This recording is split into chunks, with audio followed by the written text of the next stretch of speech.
Na naplatnoj postaji Vrgorac crtavaju se posljednje linije.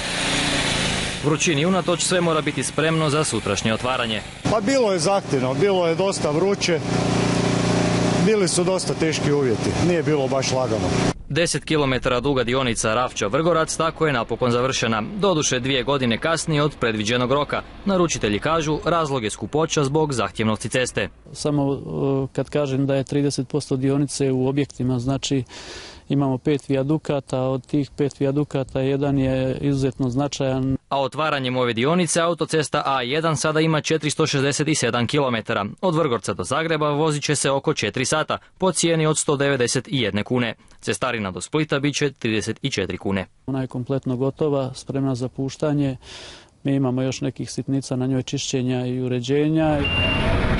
Završetkom dionice otvara se i 10 radnih mjesta na naplatnim kućicama, a grad Vrgorac će imati 2 izlaza i ulaza na Dalmatinu. Tako će se rasteretiti od kolona koje su prošle ljeto doslovce blokirale grad. Za sam grad Vrgorac ja mislim da će ova ipak autocesta puno toga uraditi.